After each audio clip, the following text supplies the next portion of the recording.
Good afternoon, everybody. Welcome to this, the 17th anniversary of the London bombings that took place at Edgware Road, Aldgate, King's Cross and Russell Square. They took the lives of 52 people and injuring hundreds of others, many seriously. As time goes on, it gets harder to convey to the wider world the legacy that day left behind, and a London that is even now, as we stand here, going about its business. A child born on that day could be sitting their first driving lesson this morning, or they could be studying their sixth form or at their college.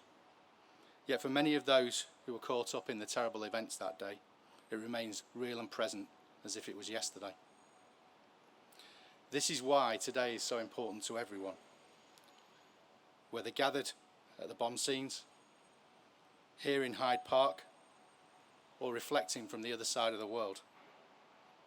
Many who want to be here can't be here for personal reasons. So we come here together to remember and reflect collectively for everyone, whatever their personal stories. No one will be forgotten.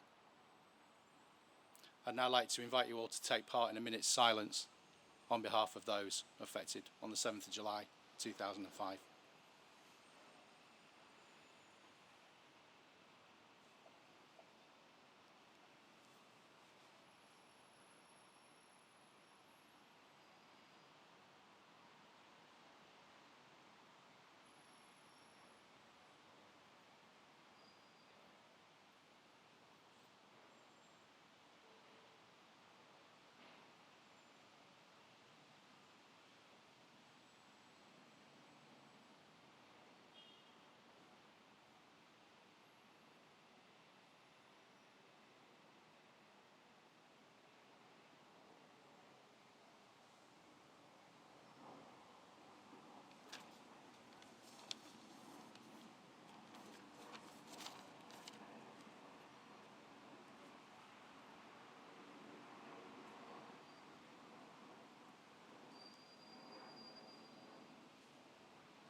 Thank you. You'll now hear from a number of people who've come to tell their stories today, and you'll hear from our wonderful choir sat to my left. For those who are coming to speak, I've been asked to make sure to tell you, please try and stay as close to the microphone as you can, as it will make the sound engineer's job a lot easier, especially as it's windy today. So the first guest speaker we've got is Ella. If she can come forward. Thank you.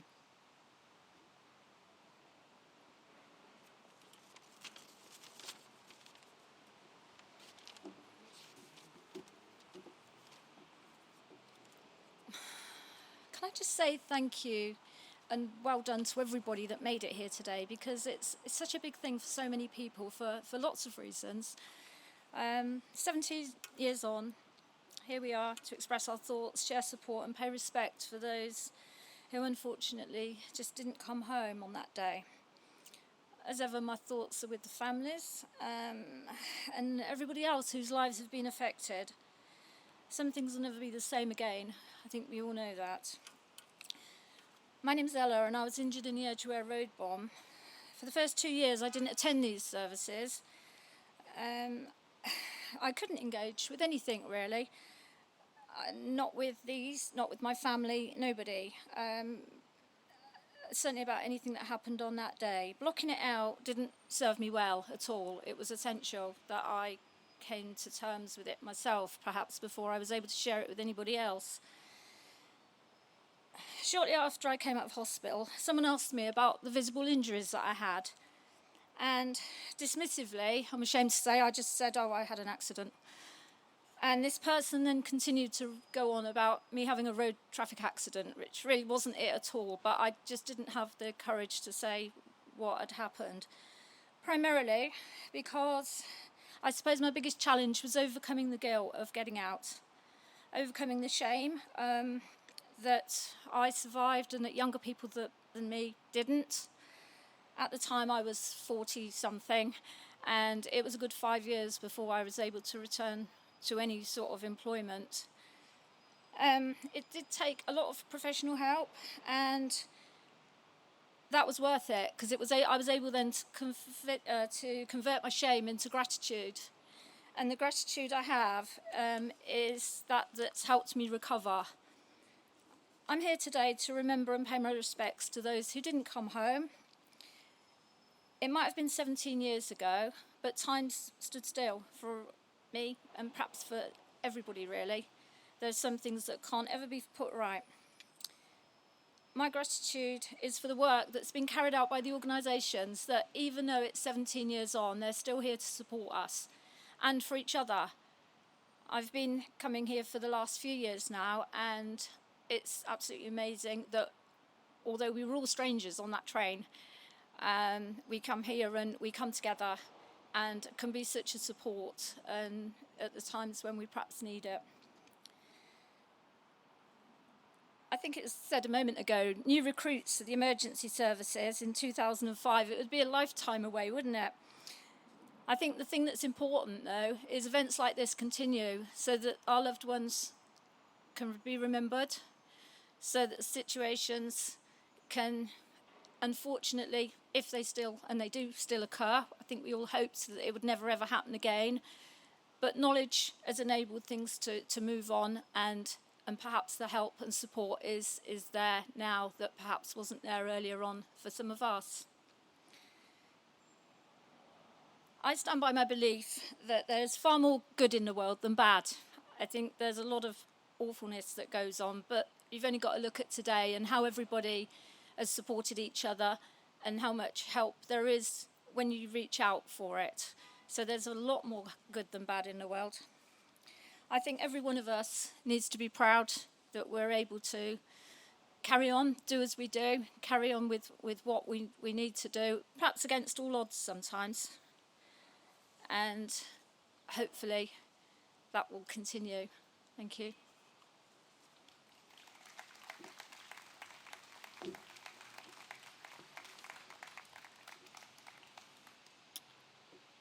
We now have Graham Fuchs, who's recorded his thoughts for the day, and that'll be played back now. Thank you.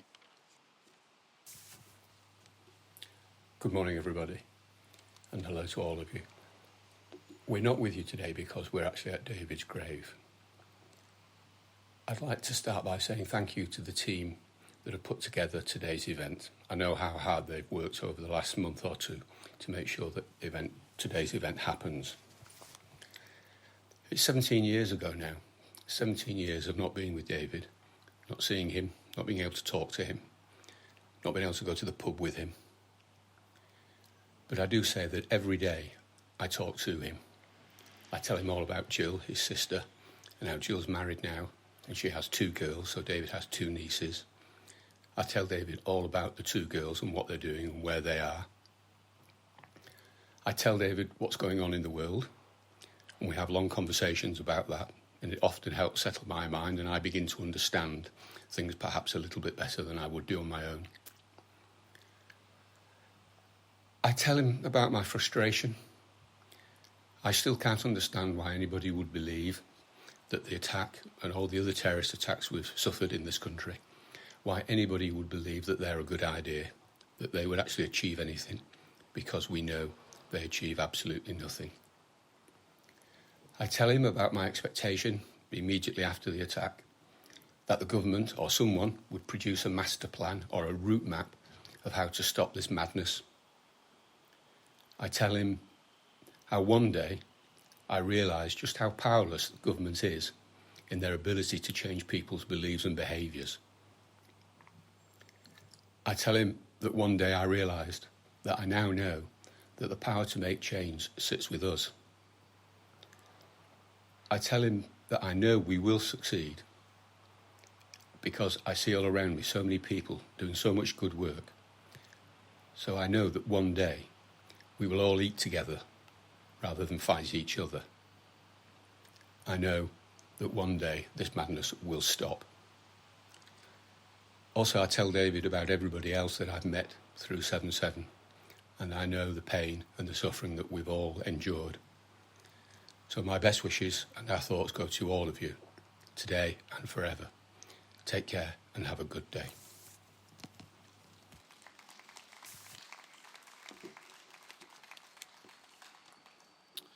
And our next speaker is Gary Holness. If you want to come forward, Gary.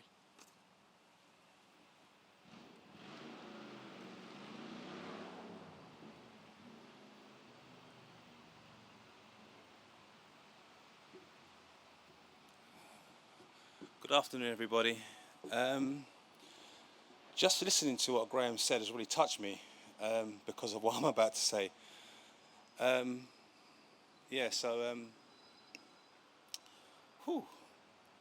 When a terrorist act occurs, it affects all walks of life.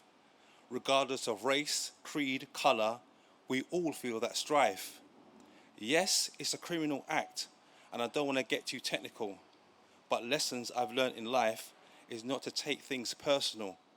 This is part of managing my trauma. Emotions make you slip, emotions make you slide. We've built up anger deep inside. Do I hold on to that resentment, or do I embrace my pride? Some thoughts are disturbing, dark and mangled, but I've got to keep the faith. God is not going to trouble you with something you can't handle. That understanding is part of managing my trauma. I remember them saying, "What an inspiration. This guy's positive energy has lifted the nation." I will still come to terms with the event and not the sensation, as there was a lot of terrifying things underground which left me unnerved. I'm not a part of the emergency service, but I did feel the need to serve. I now fully understand the road which my mind, my body and soul has undertaken. Knowing at my lowest point, I felt totally forsaken whilst managing my trauma. You see, I didn't get to mourn my mum. I didn't get to mourn my dad. Looking back to that period in life, I was numb and terribly sad. Life can be so cruel and cold. Looking into my eyes, you can see deep into my soul. And no, I'm still managing my trauma. There are times when I'm alone, self-doubt creeps in, a negative whisper from deep within. Do I listen and walk the walk, or do I dismiss the self-talk? I really hope one day it will ease, so I can truly find some inner peace, managing my trauma. Sad memories come flooding back on those bright sunny days. Anxiety hits me in all different ways. The sounds of emergency service sirens as they fly past. The smile I once wore is now an uncomfortable mask as I manage my trauma. To manage my trauma, I'm taking responsibility, reclaiming back my power, dispersing my hostility. I now approach life differently. I won't let what happened define me. This is my epiphany. When you can't go out, go within. And may oceans of love and inner peace be with you all. Thank you.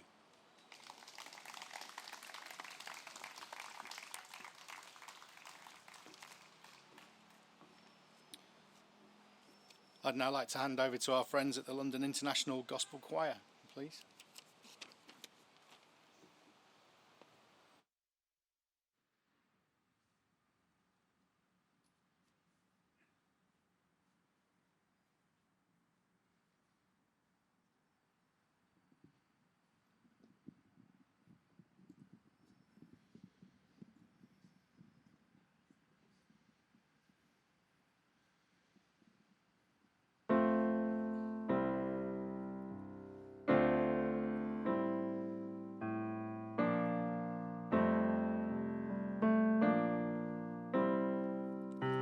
Here's to the ones that we got. Cheers to the wish you were here, but you're not. 'Cause the drinks bring back all the memories of everything we've been through. Toast to the ones here today. Toast to the ones that we lost on the way. 'Cause the drinks bring back all the memories, and the memories bring back you. There's a time that I remember when I did not know no pain, when I believed in forever and everything was still the same.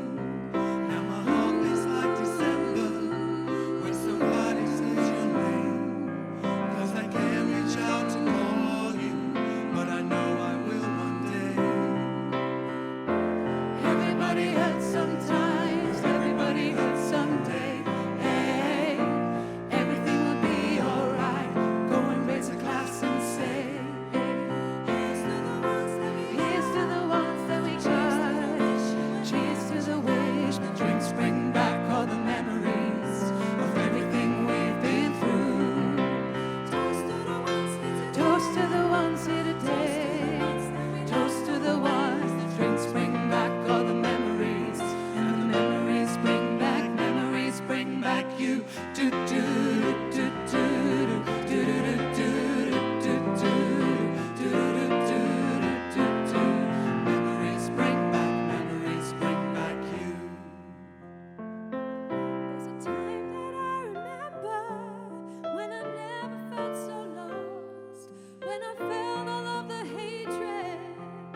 You're now going to hear some more personal reflections, and the first of those will be David Smith.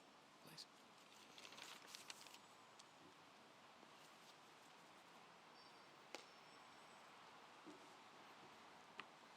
Hello everyone.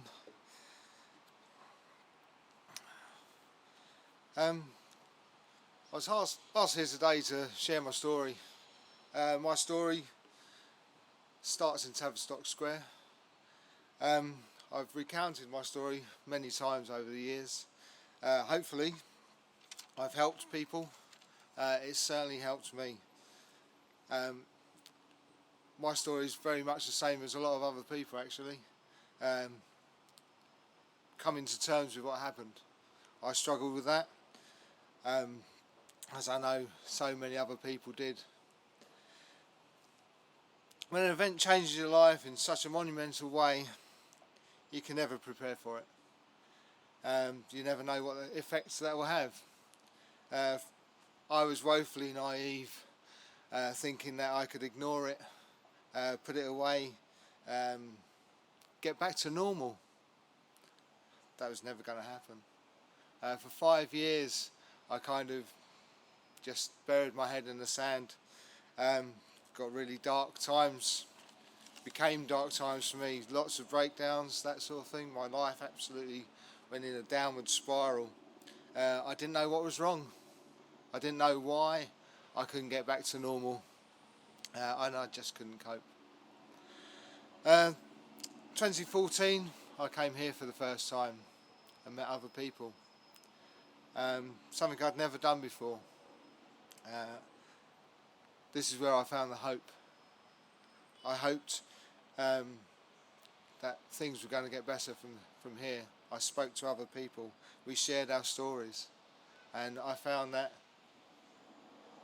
similar stories were all over the 7-7 community.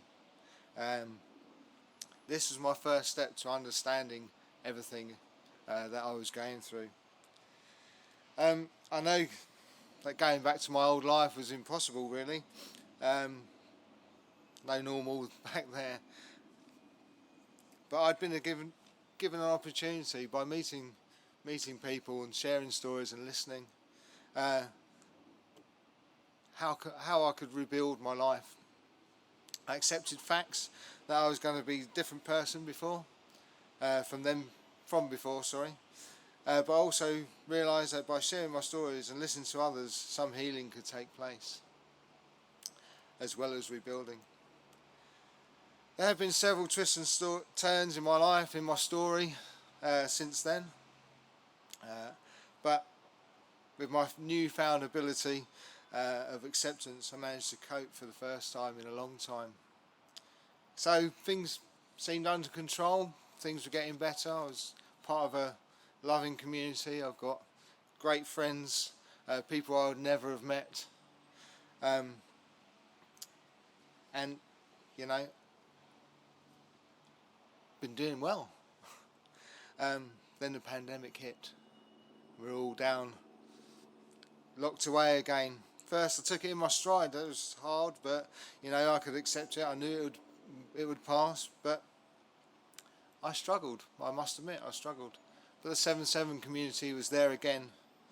Messages of support, Zoom meetings, all those sort of things got us through that. The phrase that came out of the pandemic was trying to get used to the new normal. I realised that the 7-7 community has been getting used to the new normal for 17 years now. We continue to live with that. Our normal will be new tomorrow.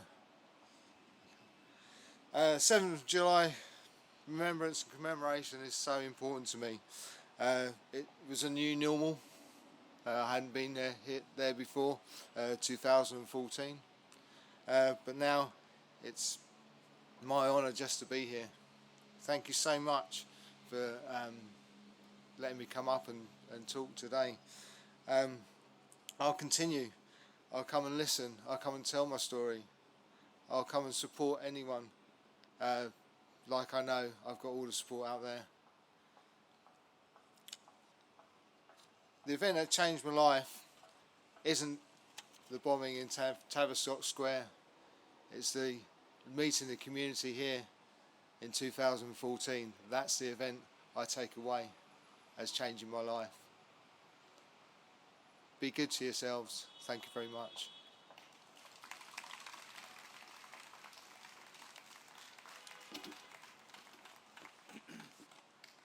And the next speaker is Christian Fisher, please.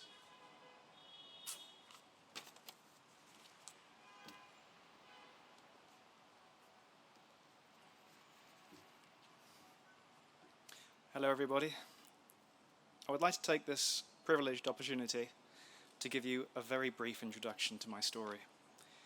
July 7th, 2005, I had recently started at a new secondary school in central London and now felt confident enough to travel alone. I was making good time on the Victoria line through the rush hour, but I'd begun to realise that we'd been sitting at a red light at the tunnel for an unusually long time. Eventually, the driver announced that there was a power fluctuation on the line and that we would be terminating at the next station, Green Park.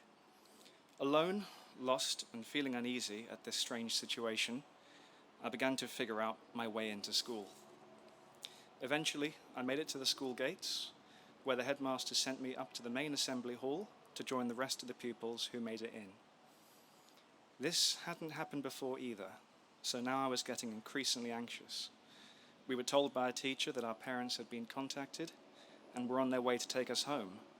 Unfortunately for me, my father was away in France at the time, and my mother was at work and had no mobile phone, so I wasn't feeling assured that I would be going anywhere for a long while.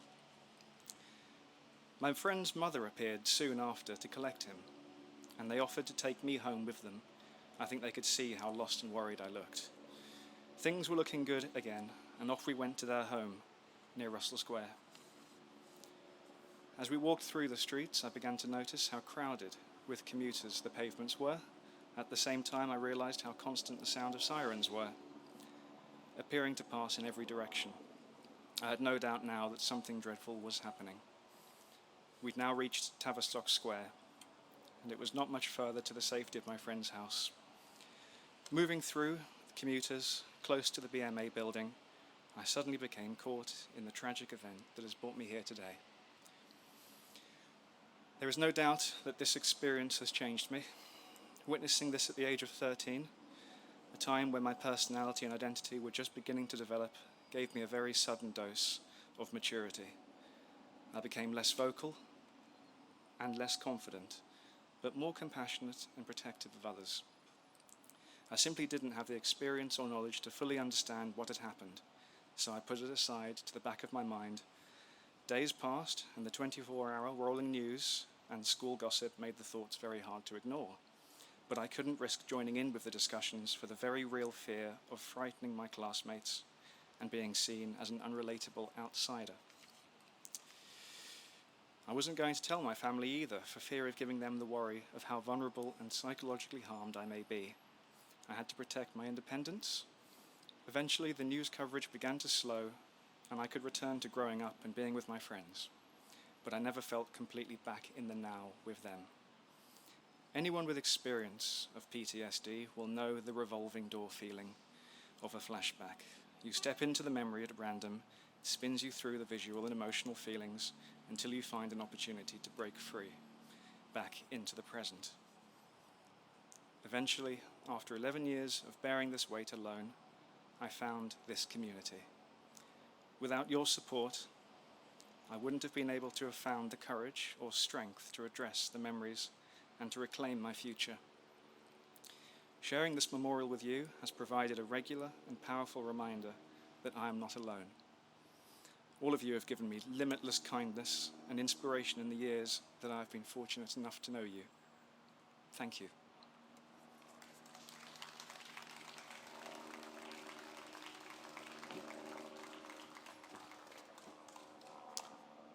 And Thelma Stober, please.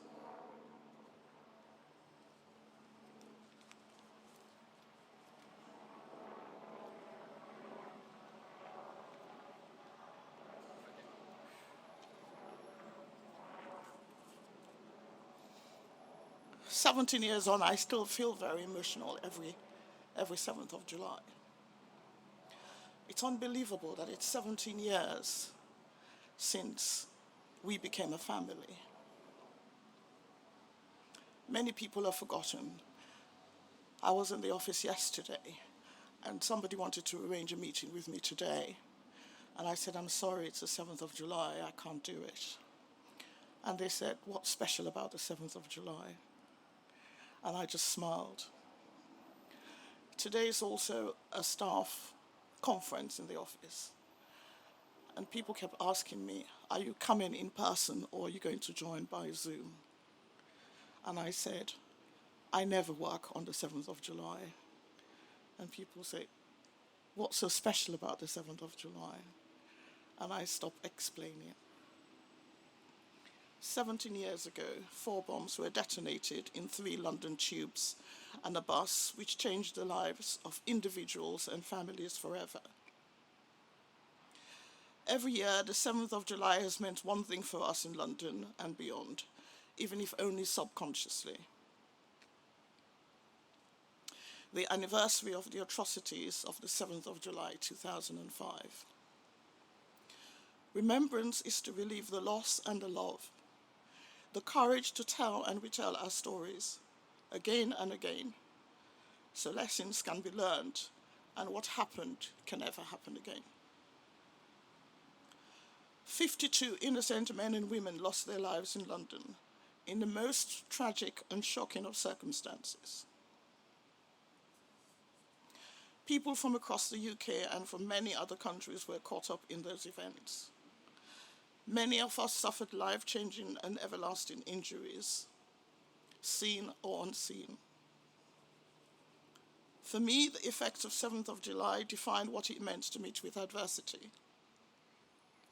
What was otherwise a perfect blue sky morning, the day after we won the rights to stage the London Olympic and Paralympic Games in London, turned into the bleakest of days, nights, and months and years.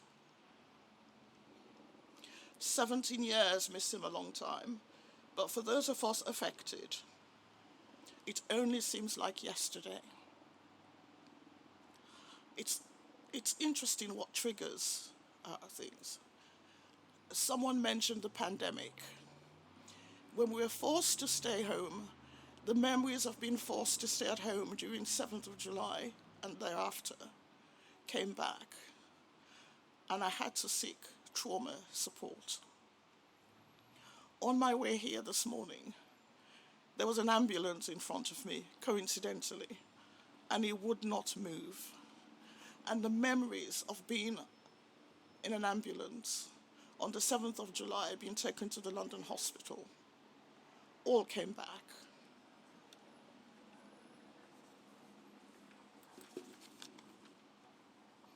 Nothing said or done can undo the effects of the 7th of July.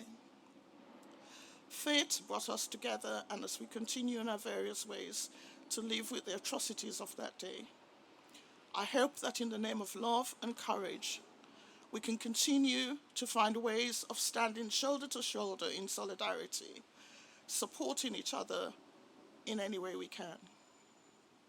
I quote again the words of James Baldwin: "The sea rises, the light fails. Lovers cling to each other, and children cling to us.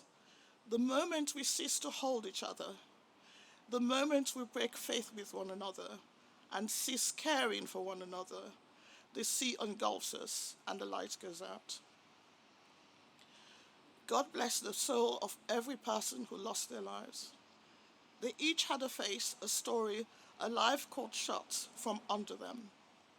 They are heroes because they were ordinary people going about their daily lives. Loss is the void that their families and friends shall always bear, but those they love shall never be lost to them. They have love in their hearts and for which there can never be closure. The sacrifice of the 52 will always be sadly heroic. They are gone, but we will never forget them. They will forever be in our hearts. May their souls continue to rest in perfect peace and their spirit in heaven or wherever they are. Thank you.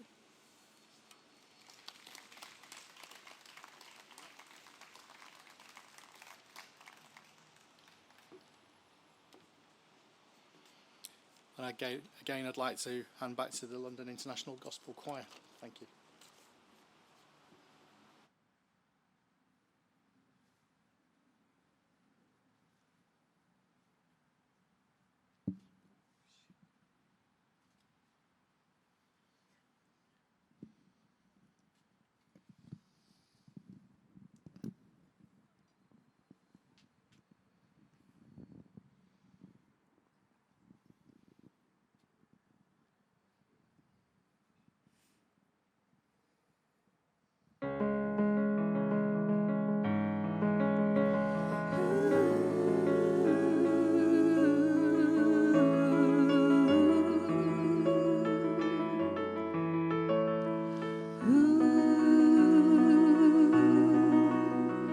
Does it feel like light of end of darkness, getting even harder to believe in? Like the days are merging into one, and he's the dawn in any other season now. Does it feel like you were trying to learn to swim, but somehow ended in the deep end? Are you running out of faith? You'll never find a way to complete the mission now.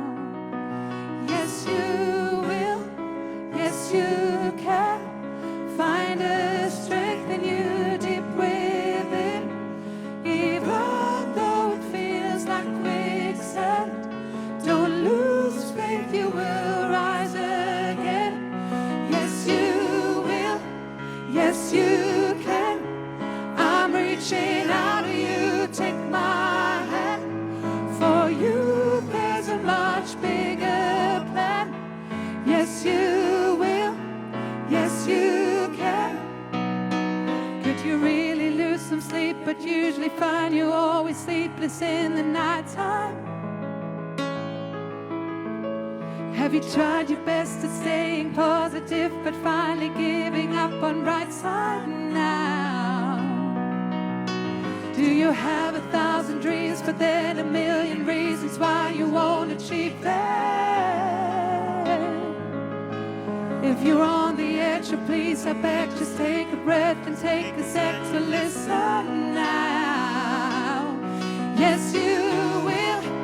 Yes, you can. Find a strength in you deep within. Even though it feels like quicksand, don't lose faith, you will rise again. Yes, you will. Yes, you can. I'm reaching out to you, take my hand. For you there's a much bigger plan. Yes, you will. Yes, you can.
Yes, you will, and yes, you can.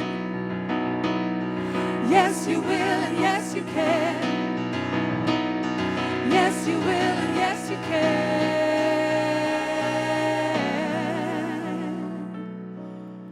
Yes, you will. Yes, you can. Find the strength in you deep within.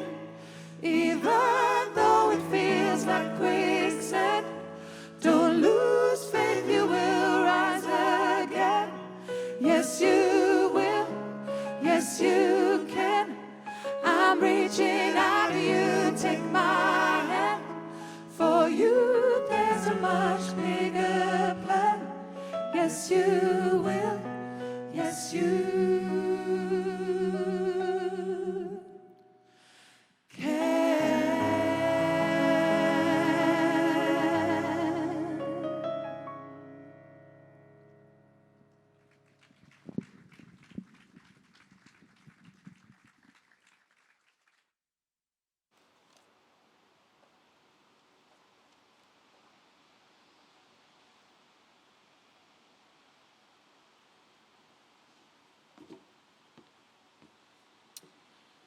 We now move on to the reading of the names. However, you would normally expect Tim Coulson to be here to do that. Unfortunately, he can't be here this year, unfortunately.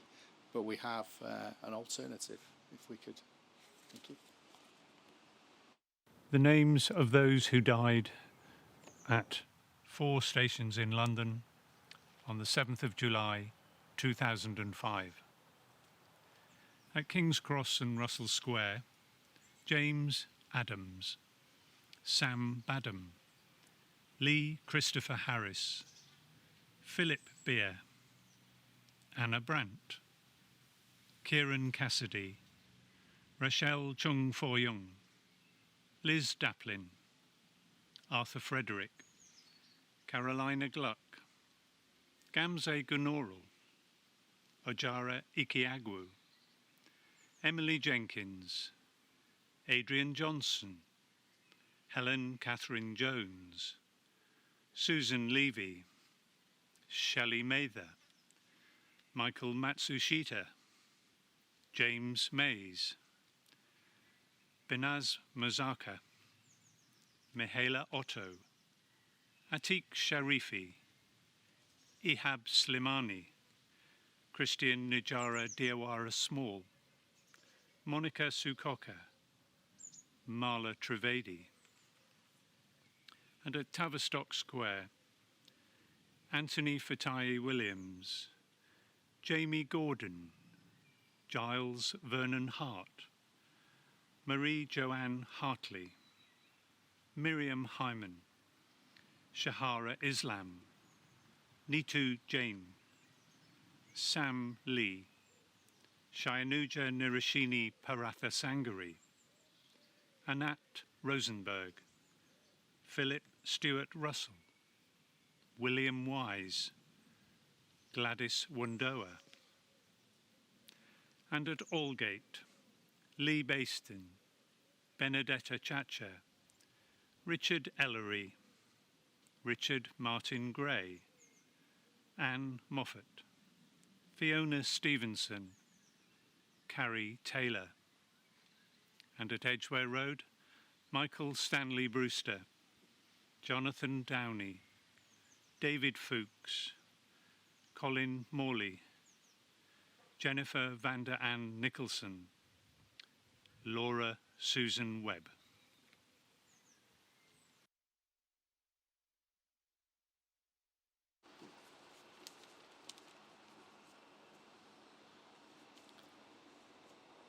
And the final part of today's ceremony, Joe Dover, who will close the ceremony for you. Thank you.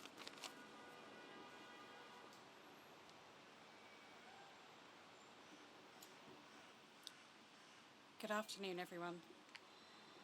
I'd like to thank you all for attending this important memorial ceremony today. Thank you especially to those who spoke, to Tony, Ella, Graham, Gary, David, Christian, Thelma, and to Tim. We also want to thank the Mayor of London and his team, the Royal Parks, the London International Gospel Choir, Howard Colonies, Peter Mills, Strength to Strength, the Peace Foundation, and Cruse Bereavement Care for their support in making this event happen today. Thank you also to Angela Aspris, Joanne Cole, John Payne, Thelma Stober and Tony Moore for organising today's event. The ceremony is being recorded and it will be available online on YouTube later today. Search for 7th of July Community. We would now like to invite you to place a gerbera on the pillars and the plaque at the memorial as the London International Gospel Choir sing their final song. Thank you all for attending today.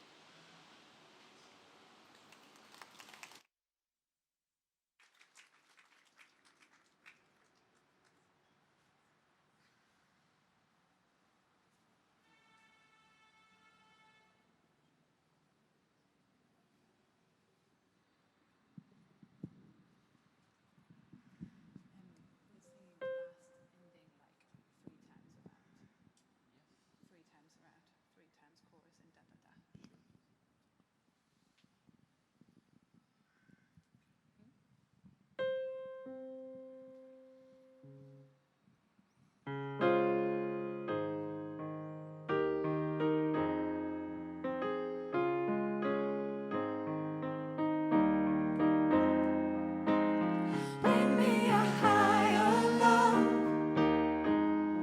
Bring me a higher love. Oh, bring me a higher love. Where's that higher love I've been thinking of? Think about it. There must be higher love down in the heart or hidden in the stars above. Without it, life feels wasted time. Look inside your heart and then look inside mine. Things look so bad everywhere. In this whole world, what is bad? We walk the line and try to see, falling behind and what will be. Oh, bring me a higher love. Bring me a higher love. Oh, bring me a higher love. Where's that higher